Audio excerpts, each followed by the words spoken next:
been a long day for some of us, for sure. I realize that information overload might be creeping in a little bit. But so in that vein, I do have some prepared comments, obviously, with the slides and so forth. But I do welcome interruptions all the time. So if you hear or see something that doesn't quite compute or you have a question about it, please just shout out, stop me, and we'll get it taken care of. I don't know where the slide, oh, there it is. All right, so good. That's a picture taken 25 years, I don't know when that was taken, but certainly I've only had this for a little bit more than a year, so that must be at least a year older. So let's see. I bet it works. Yep. Perfect. Thank you so much. Perfect. Thank you. So I was asked to talk about maintaining the productivity of soil during transition and after transition. So that's the topic at hand. In that topic, I think we're going to have a few feeder topics or topics that might spin off a little bit. So if you happen to see one of those and you would like to explore it a little bit, I think we have the time to do that.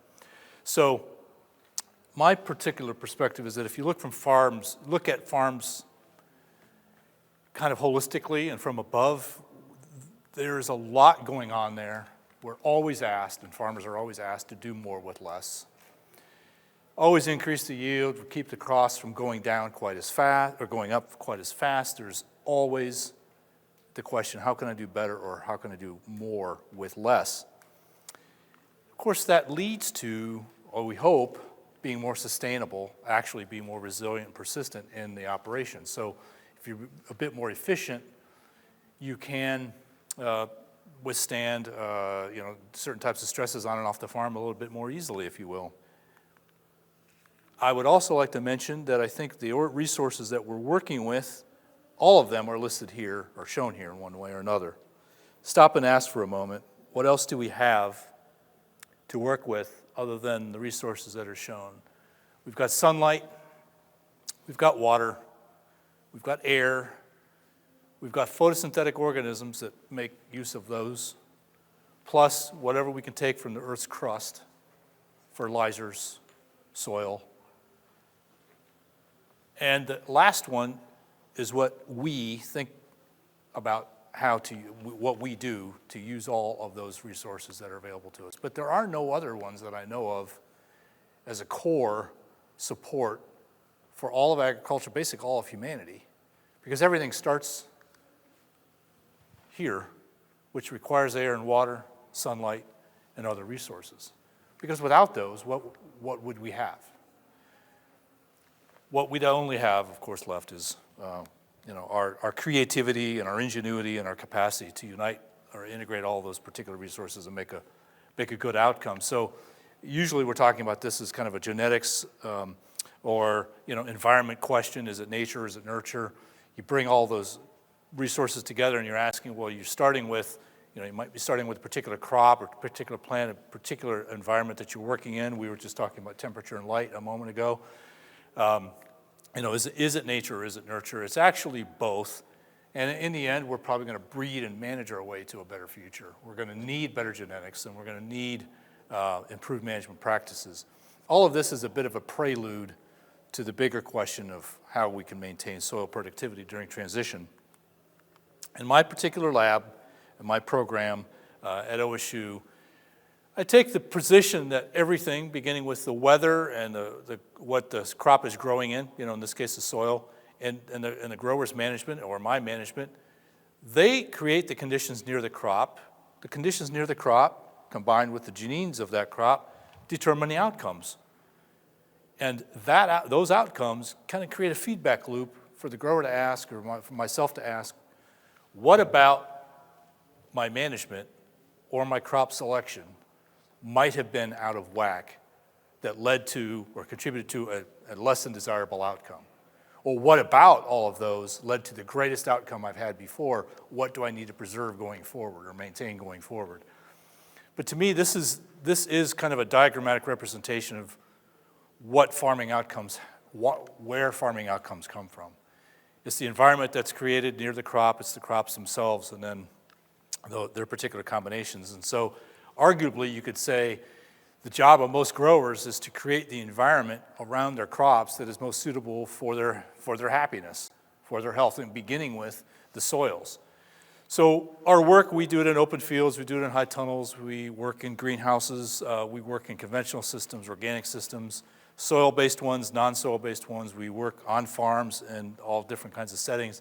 I'm just giving you a bit of a context for where my comments about soil productivity will be coming from, okay? Just a bit of a context here. This is a bit of an introduction.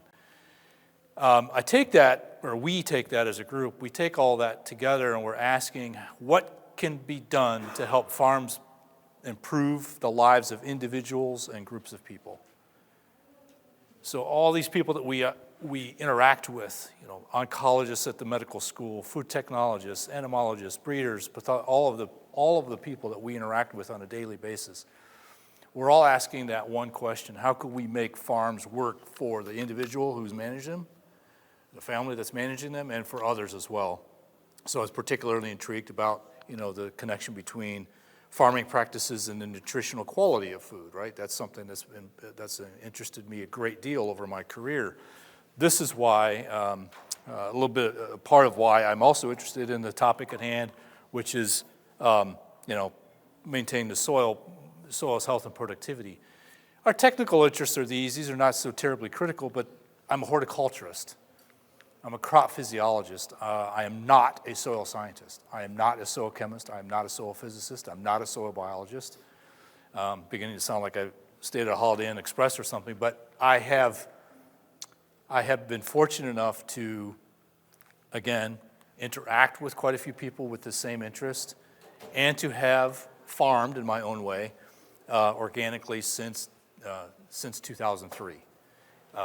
Not farming for profit, but definitely having to produce with the parcels that I'm working with. And it's all been about the people. It's all been about the people involved. It always comes down to the people involved. Why are we doing it? It's for the people involved. Yes, it's very, very important. Our natural ecosystems, our farming systems, yes, but actually livelihoods are at stake. Businesses are at stake. Personal welfare is at stake. It's always about the people involved. And so as we look at this topic and we ask, you know, what can be done to manage these challenges during transition and after? Here are some ideas. First of all, recognize that you're not alone. By the way, who is farming organically right now in the room? Anyone? Is anyone in transition or thinking about going into transition? Okay. You're not alone if you're contemplating going into transition or who have already started going transition. You're not alone, and the USDA has been making some investments in that area. So you've paid for these programs, and all of us have paid for these programs in one way or another. Take full advantage of them. Do not be bashful about exploring what the USDA can offer you in the way of assistance as you go through your transition process. So there's the Organic Transition Initiative. You also, of course, have, if you don't know, the Organic Farming Research Foundation, OFRF. You may or may not know that acronym. But again, OFRF has been creating tremendously useful information for quite a long time, some of which we'll get into here in just a moment. You also have SARE, which is very well represented here at the conference, which is always good to see. And SARE plays an enormously important role in the whole process, if you will, and the support structure, the infrastructure to assist people in managing their operations, regardless of their scale, regardless of their location, regardless of their cropping system. SARE does a really, really fine job. So take advantage of the SARE resources as much as you possibly can. Some of this, as you might be seeing, will involve a bit of reading or listening or what have you, but this is hopefully a time that you would spend to save yourself misery or time later, right? That's kind of an investment in yourself in that way. NIFA, USDA NIFA, National Institute of Food and Agriculture, also have an organic grants program. Again, you as growers may not be applying to those grants programs directly to receive financial benefit, but almost certain that you could seek somebody out at SDSU or North Dakota State or some other university that would be submitting to that for assistance, and you would be the cooperating farmer. And in some way, there would be some compensation and benefit for that. So again, you're looking at a whole federally sponsored federally supported infrastructure to assist you in your transition, whether with outright information, like SARE booklets of this sort and the ones that are out in the hall, to grantsmanship, which is also very important, okay? And of course, you have your own state-level associations to do the same or to help with the same, and they're doing a fantastic job with that. So you have various levels from the local, which you're going to see here in a moment, from local to national. If you can see, I'm kind of taking the big funnel and narrowing it down to the local level here in a moment. Practical Farmers of Iowa, if you do not know of PFI, super group to be aware of and to be familiar with what they're doing and perhaps even join. They have been doing very good work in this area for a long time, assisting people with transition in various ways, including kind of being co-hosting or being involved with what's called here the Idea Farm Network. This is a network of farmers. I know this gentleman here. His sister happens to live in Worcester, Ohio as well. He farms in Minnesota.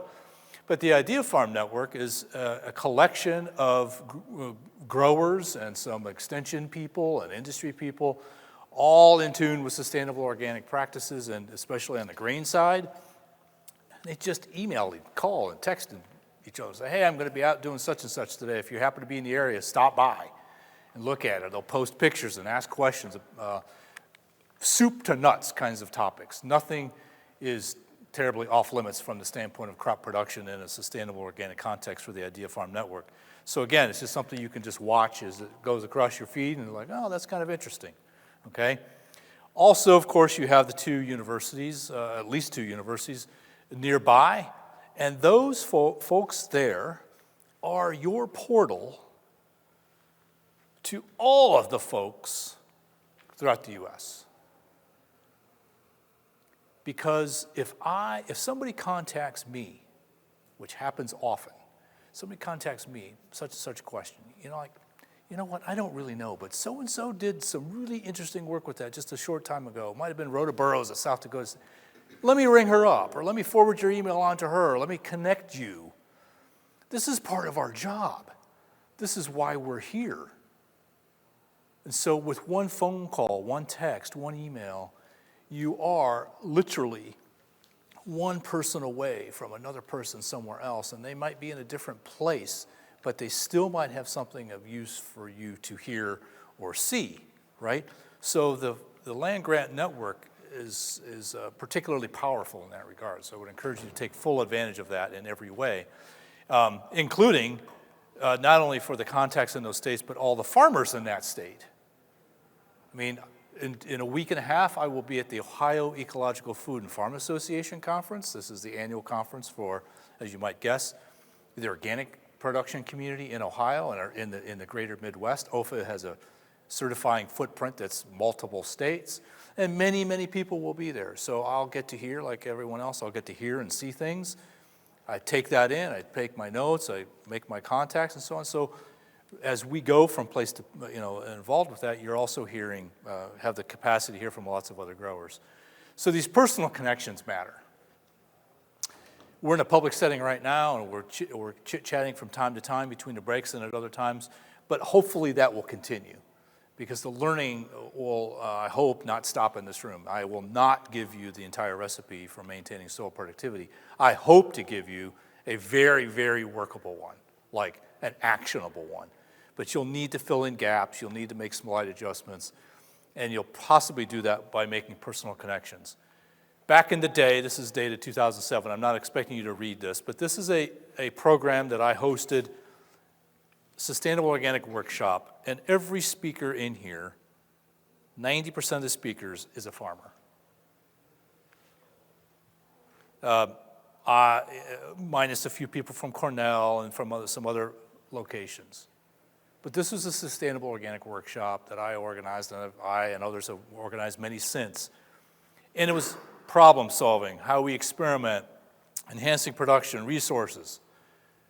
It's the personal connections that will be very, very important to you as you go into transition. So mind them. I look at transition as there are different kinds of transition. So is the grower experienced with organic production? Yes or no? Maybe there's somebody who's experienced with organic production, but they've just bought or rented a conventional parcel. They know how to grow organically. What they have to do is transition that parcel. But what about the person who's experienced with conventional production and they have purchased an organic parcel? They have to know how to farm it organically. And what about the person who's conventional farmer with their own land perhaps, or a new parcel, and it is also conventional? They are not only transitioning, but so is their soil. And they're going to be doing it together, if you will, okay? So that's different kinds of transitions. And again, the Organic Farming Research Foundation asks, where are you? I used this phrase earlier today about, I think, high tunnels, okay? In the sense of, are you organic curious? Like, just curious about organic. I have no commitment to it yet. Are you organic committed? Okay, well, I'm committed to it, but maybe not doing it because I'm not organic ready, and then you're non-certified, or the other direction. So if I'm not certified, but I'm organic ready, I'm committed, and I'm curious, people can come into the process at all different times, right? And in different ways. So there are, and the sets of questions that each one of them has may be different. So you want to get the answers to the questions that you need. Now, in my humble opinion, the challenges and opportunities associated with transition are affected by the starting point, kind of like I was talking about the grower and the parcel. What are your needs and expectations actually?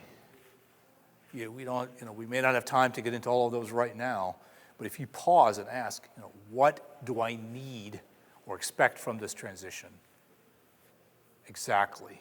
This will influence how I will approach it. What kind of help do I have? Who am I reaching out to? Who do I have on the farm? Who do I have off the farm? This might matter. What do they know about transition? What assets or finances, what other resources do I have besides the help that I might be given? Did I pursue one of these grants? Am I getting help? All of that. And then what is, just how complex, if you will, is your operation? Are you trying to run a dual operation at the same time? Keep one parcel conventional while you transition to another one? Are you trying to transition the whole farm? Are you raising animals and crops, one or the other? It can matter, right? So these are aspects that affect one's starting point, I think. And at some point, you may find that you're kind of at one end of the curve or gloriously in the middle with any one of those. And it will help you to appreciate where you're sitting with, I'm on track with this. I think I have this really under control. It's this area that I need to work on, kind of bring up to speed, if you will. Okay? So what are some of these other challenges? Change. Transition by itself is change, right? You're talking about making a change. And change can be very productive, but change can be very difficult, of course. You may change what you're growing, certainly what you're offering, maybe. You say, well, no, I grow grain right now, or I grow kumquats or cabbage, I don't care. I want to just grow them organically. Okay, so you're not changing the crops or the products. That may be true. You might be changing your suppliers, your markets, and your customers. Well, if you're not buying certain pesticides, you will not need that supplier anymore. If you're not buying certain fertilizer, you will not need that supplier anymore. If you are looking to get the market, ultimately the market bump, if you will, or the price bump for organic, you might have to change your customers. So there's all this change. You might change your peer group. Where do you hang out? It's not like what bar you sit at necessarily, but it's like what places are you going where other growers are present? Who is there? And if you're looking specifically for organic input, you might need to go to an organic conference, right? And as opposed to, or in addition to, the other conferences. Certainly you'll be changing your inputs, likely to change some equipment, especially where tillage and cultivation might be involved. Might be changing some perspectives and major practices. That's a grab-bag term. Your perspective is your own. You're allowed to farm with whatever one you have or fashion. but you would want a motivation for making the transition. It might be purely financial, which is entirely acceptable. But your perspective on farming may not change at all. Like, look, I'm in this for the real. I'm doing this for my living. I want to have a standard of living and so on and so forth. But your practices may have to change, okay? And finally, the balance sheet. That's always a particular factor. For some, it changes more dramatically than others.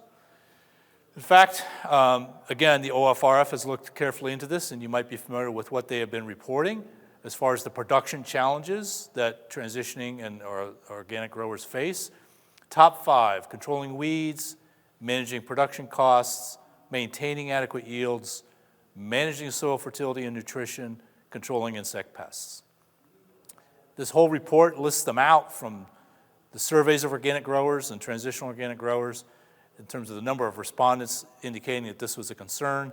And the ones with stars all relate to soil, production costs, soil fertility, adapting to climate change, it's involved, minimizing adverse impacts of tillage on soil health. We're not spraying herbicide, we might be cultivating more. How does one simultaneously keep the weeds at bay through tillage and not disrupt the soil? How does that work? How do you avoid the consequences of advanced tillage? Optimizing soil structure, utilizing cover crops. These are all challenges that they have reported in their particular operations. And of course, soil health is at the overlap of all these particular kinds of soil properties. And while you're probably not paid directly for soil health, you're paid for what results from it. And so it's regardless of the production system you're using. So good to be thinking about soil productivity regardless of your system, right? Whether it's conventional or organic. A little bit technical that we don't have to get into in terrible detail, but all I wanted to mention is that these properties, the different ways that we can describe soil, they show themselves differently when you're walking on, driving over, putting your hands in, bending down and getting in touch with, smelling, feeling, doing anything with or on or around the soil. They show up in different ways. And at the end is this so-called soil health, and that's just the capacity of that soil to function. Again, you're not getting paid directly. You don't go into your banker and say, well, I want to make more money to have my soil function as an ecosystem. They're going to look at you like, what are you talking about?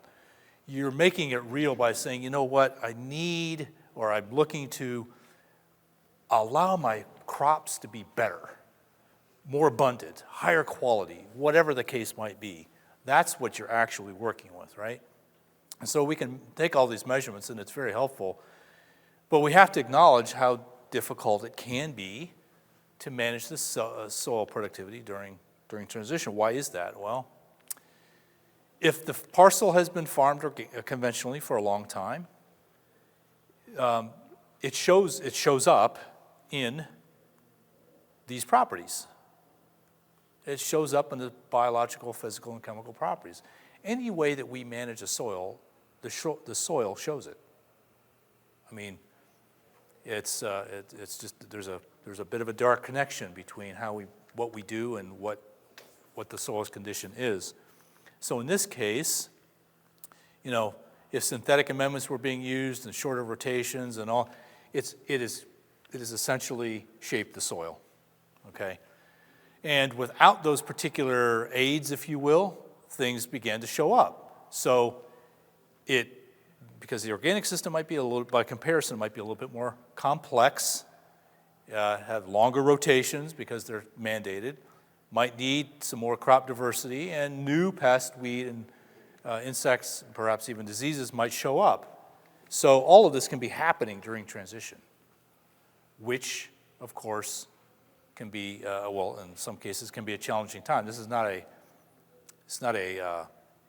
scared straight. This is not a damping, a downer message. This is me trying to say that the challenges can be genuine, but definitely can be overcome. okay, with some planning, which we'll get to. Yields do tend to drop. That has implications. So if at one hand, I'll just use a round number, if you were getting 100 bushels, you might get 80 bushels. You might get 85 bushels.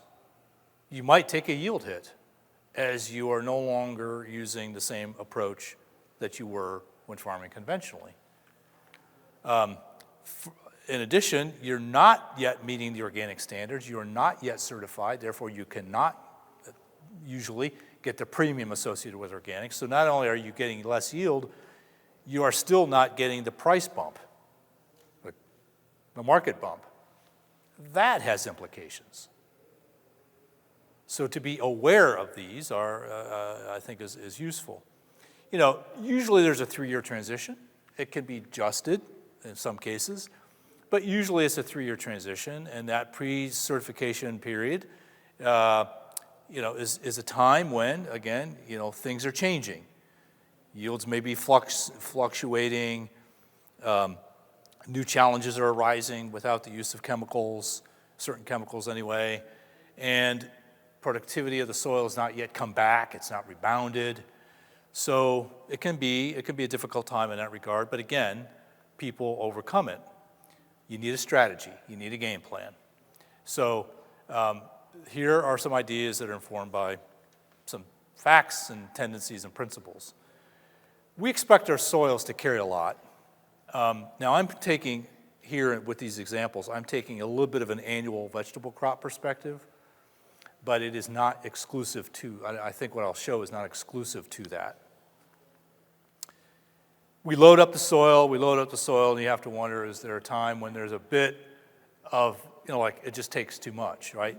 We've put too much in it. Having been a person who spent a lot of time in this business, I can relate to that process. But anyway, been there too a little bit, I think.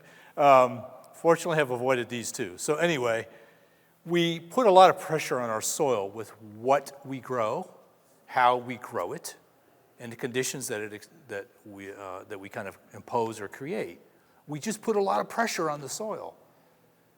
And so every once in a while, you wonder, you know, is all of this adding up? You know, we don't want to reach that breaking point, of course. We don't want to reach a point where it's going completely the opposite direction, but I think it would be prudent to acknowledge the high expectations we have of our soil. Year after year after year. After all, that's where a lot of production outcomes begin, right? So, you know, some of these might be multiplicative, not just additive. I mean, if you're simultaneously, you know, not using crops with shallow root systems, short rotations, not returning a lot of residue to the soil, and then you drive on the soil when it's wet, and you're driving heavy machinery or whatever, and doing a lot of intensive tillage, after a while, like, hey, how much can it take, so to speak, right? So, again, I'm using the specialty crop perspective here, but I think it's not unrealistic to say, you know, at the same time that we're trying to integrate soil management strategies that are common among certified organic growers, these same practices can benefit conventional ones too. It's not just for organic. So these principles that I'll show you here in the next few slides, you're going to find from different sources some commonalities. Listen for them. 6 principles from understanding ag. Know your context. Don't disturb the soil. Cover it. Mix it up, meaning crop and plant diversity, crop and animal diversity if possible. Keep roots in the soil, living roots, and grow animals if you can. I mean, that's their 6 principles. We have know the context of what you're doing and the soil health practices. Don't disturb the soil. Cover the soil. Make sure the crop diversity is present and keep living roots in it at all times. Well, here's the USDA's Climate Hub principles. Maximize continuous living roots. Sound familiar? Minimize disturbance. Sound familiar? Maximize soil cover. Sound familiar? Maximize biodiversity. So they went from 6, they're using 4. The previous group used 6. So those 4 or 6 will go a long way to ensuring a successful outcome for you. I have listed here 5 more that I'll go through with the time that we have remaining, and I'll just give a few examples of each. And obviously, I've been talking the whole time here. I do welcome questions and comments, and if there are any. So my first recommendation, if you will, if I can say it that strongly, is just plan ahead.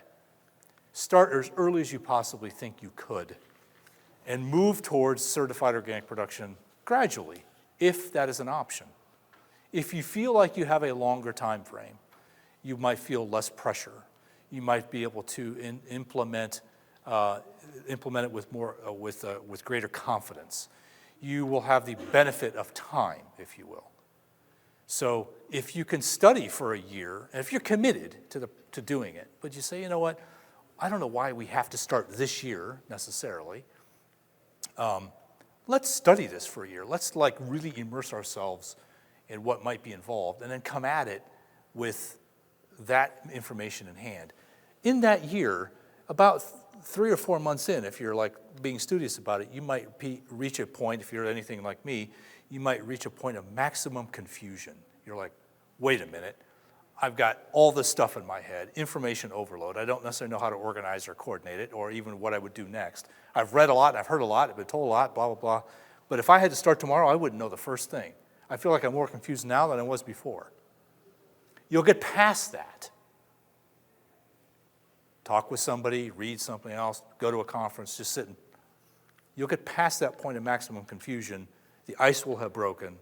You'll be able to start to reorder things, and you'll be more informed and better off for it. So if possible, plan ahead.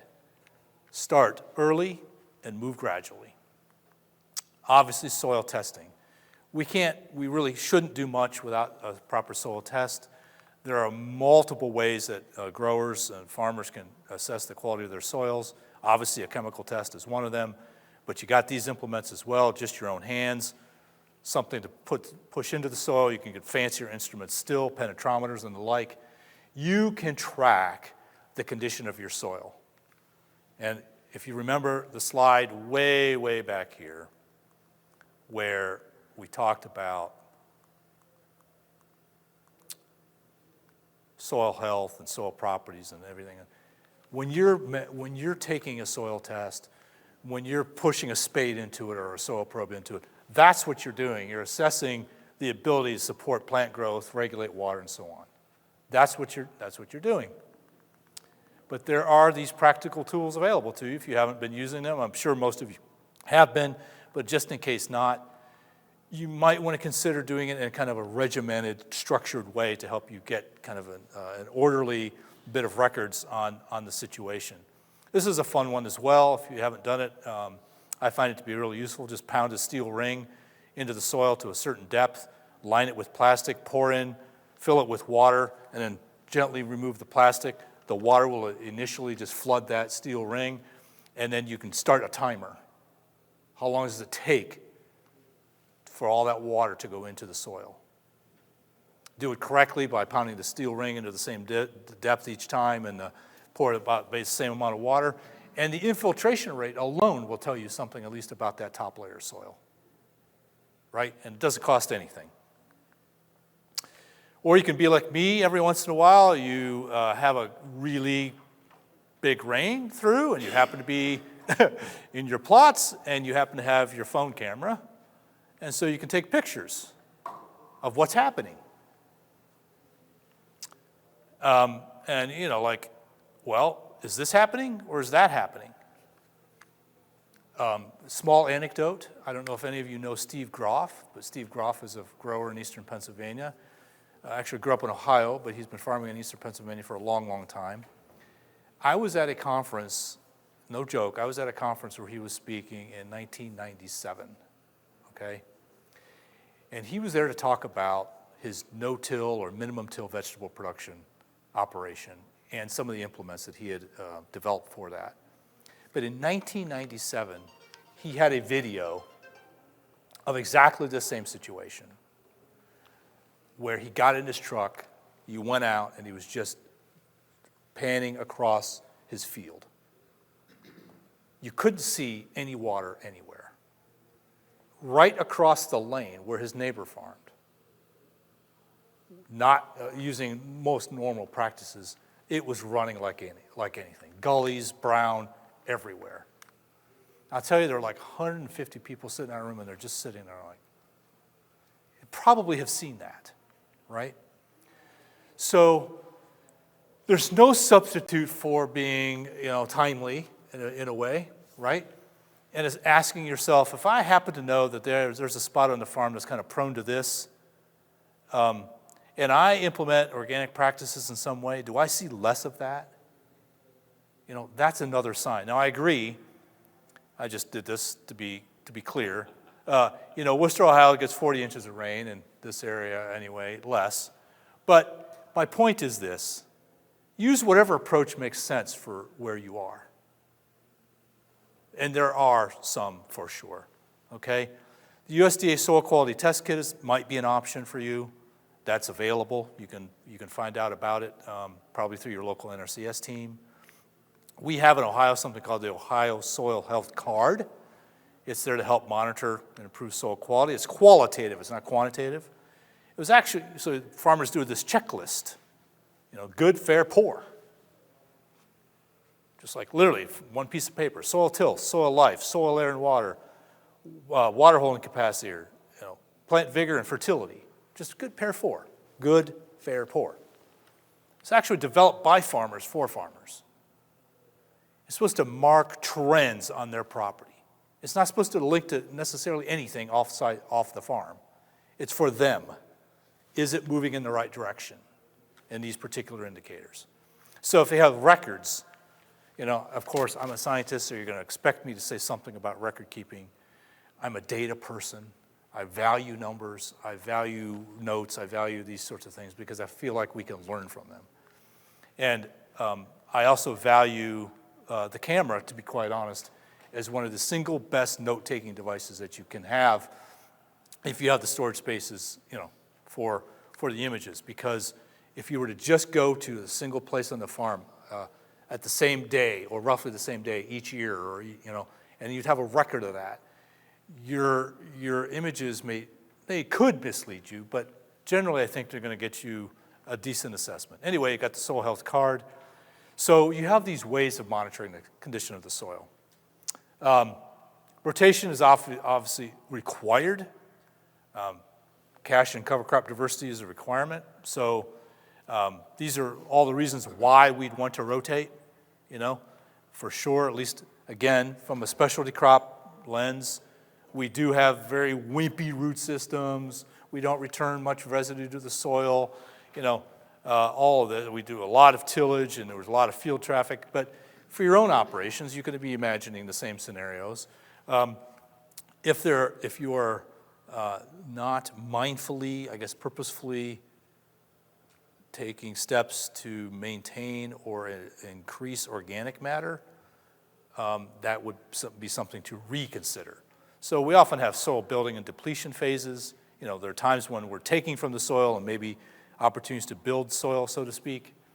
And if you may have come into the room knowing this, if you didn't, you'll encounter and start reading up on it. You'll encounter that most people, or a good number of people, would say, if you want to know something about the decline in soil health, all you need to know is organic matter.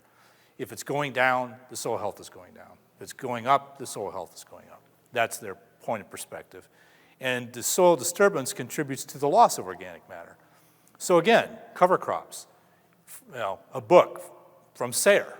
You can download it, you can buy a hard copy. Managing Cover Crops Profitably.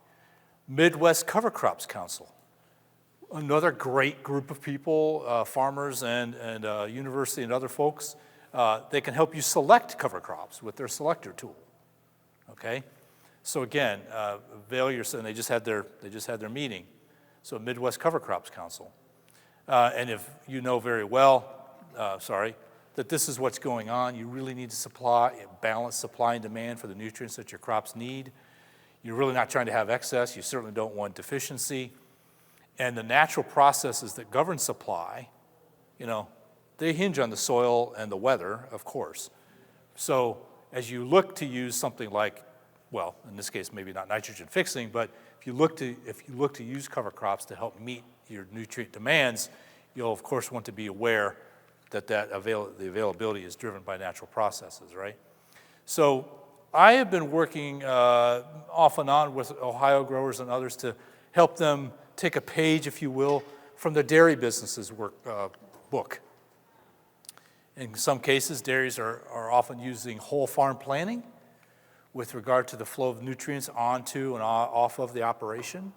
And I find that to be a useful construct, if you will, a useful template for cropping operations as well. You know, understand where are the nutrients coming from. Your crop is only a temporary holdover. Some of the nutrients are leaving the farm with every tomato you pick and sell, or every bushel of grain that you harvest and ship out. You're shipping out nutrients, right? So if you do the math, you know, like where are those coming from to replace what has just left the farm? And in what proportion? Because remember, we apply fertilizers to the soil, and the plant takes up what it wants. It's a smorgasbord of sorts. It is not taking them up in necessarily the same proportion that we supply them, or that they stay around. So a whole farm nutrient management planning kind of handbook approach can be useful. Then we get to amendments and supplementation.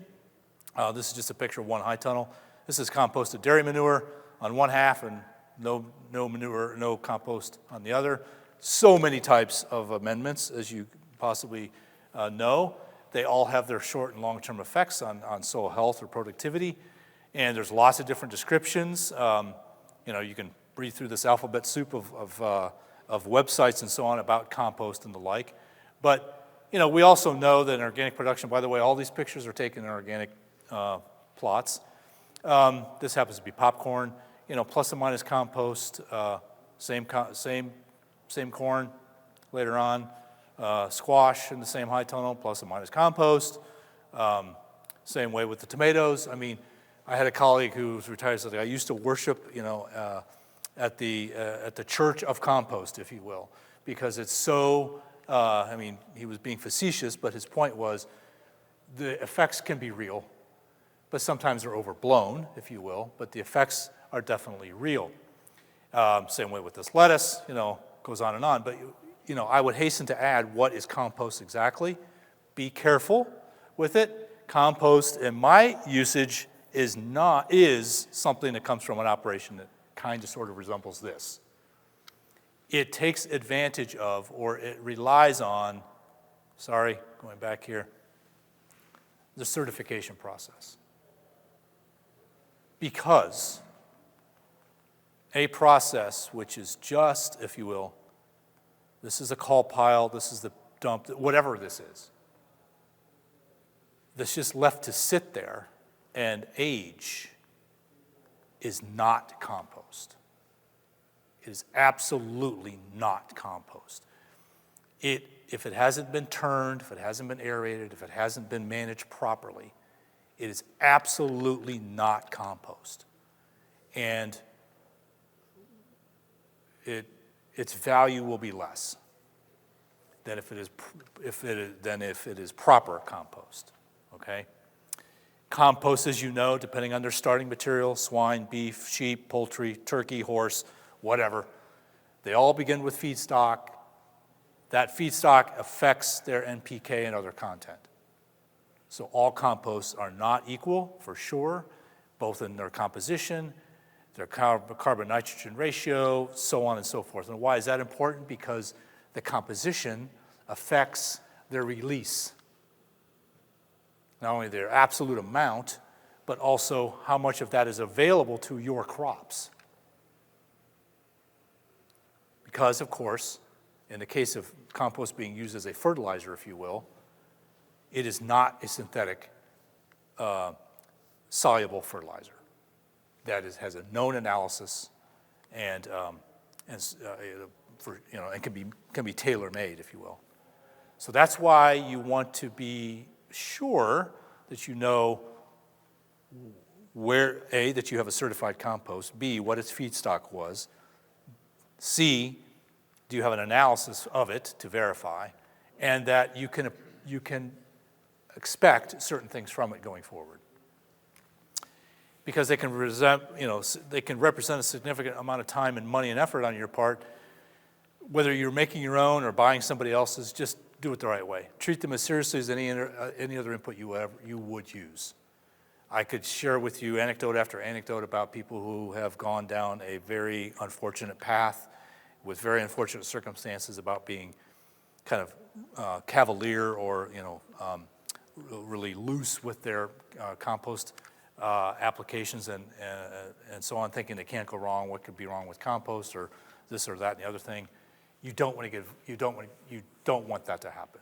So you want to treat your compost as seriously as possible and make sure they're consistent, and predictable, and pure. If you happen to be in the area where food safety is a question, like vegetable and fruit crops, you also have to verify that the material that you would use would conform to certain standards there and how you would use it. And in my experience, these can actually enhance or reduce soil health depending on how they're used and how, what component of the soil we're talking about. Because that composted dairy manure that I showed you, which thankfully we have a lot of at my location, but if I have added year after year after year with its particular analysis, what do I now have? I have ridiculously high levels of phosphorus because it's high in phosphorus. So the message there would be, you don't want to create a soil productivity, soil health issue by what you add to the soil. You want to do your best to mix up the compost, mix up the manures, mix up as much as possible what you're doing so that you don't run into these imbalances, if you will, okay? All right, let's skip over this and get to the last one. I guess I'm biased, I'll own that a little bit, but I feel like I've come to that bias honestly, the bias being that there can be great value in on-farm research. And by on-farm research, I mean research that experimentation, tinkering, questioning that farmers do on their own with no help, or that they do with a partner or a collaborator in some way.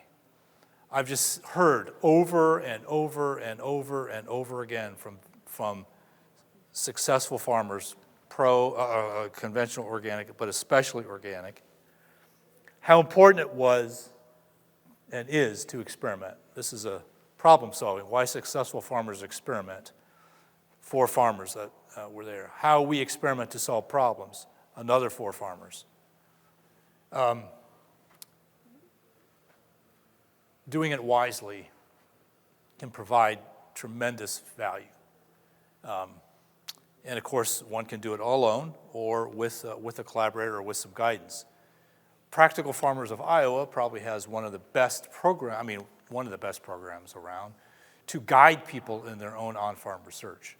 So if that's something you would like to learn more about, I'm sure you can contact somebody that you regularly work with or somebody new, whether they be at USDA, whether they be at this grower association, whether they be with a university. If you're interested in on-farm research, you usually don't have to throw a stone too far before you contact somebody who's also interested in that as well and prepared to help you. In Ohio, we have what we call Organic Food and Farming Education and Research Program. It's about 20 plus years old. We have a farmer researcher network. They meet every so often virtually and occasionally in person, just to kick ideas around, kick it, massage it, and find the best questions and the best ways to approach them. As I said, Practical Farmers of Iowa also does a great job with this. They just have a really good resource base, lots of contact, all user-driven, of course, to help people in that process. Like I say, farmer-led research is one thing they do extremely well. The same is true for SARE. Again, I mentioned up front, what you're going to see now is a set of slides before we end up that are essentially a repeat of where we started. So we kind of come full circle in a way. In this case, we're focusing on experimentation, but SARE has some great resources and can fund you for doing a small research project on your farm. Same way with the Idea Farm Network. Again, this group of people are always they're not satisfied. They're always curious. can I do this better? What happened? Why did this happen? So they get together. And again, same way with the university folks. So in summary, I would just say, I hope this has been a useful overview of some of the challenges associated with transition. We talked about some that were soil related and some that are not directly soil related. I think we acknowledge that the challenges of transition are real, but able to be overcome and managed, especially if one reaches out to somebody for assistance or at least bouncing ideas off of, and in some cases genuine financial or other types of assistance. And so one should, you would go forward knowing that somebody who's been there, done that, and come through the other side is always on the other end of the phone or the email or the other side of the table. And that if you're, so if you're curious about it or you're committed to it and you're just waiting to take the step, obviously you can proceed on your own or you could reach out to somebody who fits that bill and you're comfortable talking about it with. So, and I'd be happy to be that person if that would, suits you. This is how you can reach me. Of course, I focus on Ohio folks, but I am often in conversations with people outside of Ohio. So, yeah. So, hope the rest of the conference goes well for you, and thank you.